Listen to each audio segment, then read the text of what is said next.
Maturus, Sanctus, Blandina, and a youth from Pontus, most miserably tormented on the river Rhone, about the year 172. It is manifest from the ancient writers that in and about the time of Attalus was slain, various other martyrs were likewise put to death for the sake of Jesus Christ, almost in the same manner, or at least with equally great torments. Some of these martyrs are not mentioned, while others are, namely, Maturus, Sanctus, Blandina, and a youth of 15 years from Pontus. Touching the circumstances of their suffering and death, we find that, in substance, it occurred in the following manner. First, 3 of the aforementioned persons, namely Maturus, Sanctus, and Blandina, were exceedingly and dreadfully tormented, especially Blandina, for whom the others stood in great fear, that, not being able to endure the pain, she might be in danger of denying Christ. But she was so steadfast in all her sufferings, that the hands of the executioners grew tired before her heart would faint. It is a cause of great astonishment what Eusebius Pamphilius has written concerning her, namely, that the executioners began early in the morning and continued tormenting her all day until evening, so that they were much surprised how it could be possible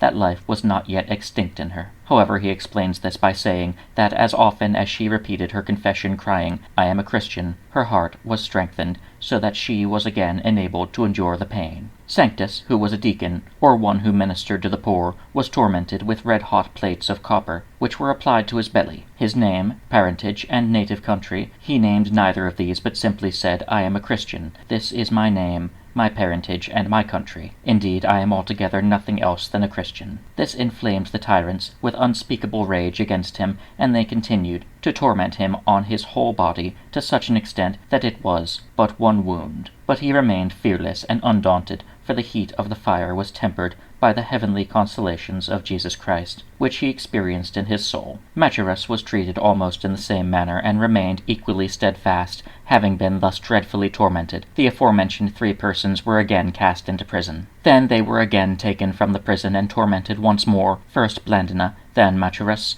then Sanctus. The mode of torture was, according to Eusebius, by many stripes, but A. Melanus states that they were scourged a second or third time with all kinds of rods, as well as beaten with sticks, cudgels, and 3-cornered and barbed splinters, and also pinched, cut, carved, and torn with all sorts of hooks, cutting knives, claws, pincers, and iron combs. Finally, when many thousands had collected about the amphitheatre, Maturus and Sanctus were placed in the same manner as the aforementioned Attalus, on iron chairs under which a great fire was kindled, so that their flesh, lacerated by many stripes, was forthwith consumed by virtue of the fire. However, when the enemies of the truth saw that their spirit was immovable, they beheaded both of them. Of Blandina it is stated that she was stretched out crosswise and tied to a stake to be cast as food before the wild beasts. However, she was taken away again and led into prison, but afterwards, on the last day of the games, she was again brought forth, together with a youth from Pontus, whom we have mentioned above, and who, by the command of the judge, had witnessed the suffering and death of the preceding martyrs, that it might strike terror into his heart. Being placed in the middle of the place of execution, before the judge,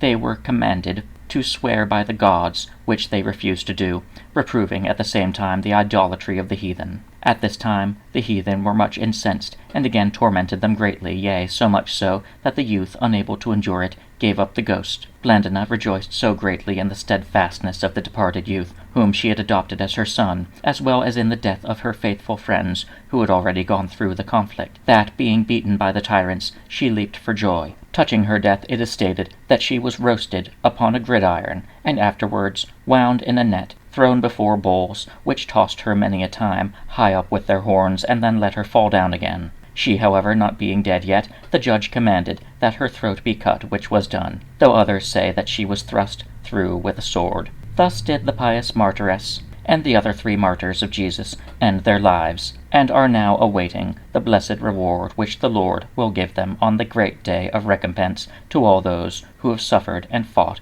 even unto death for his name's sake.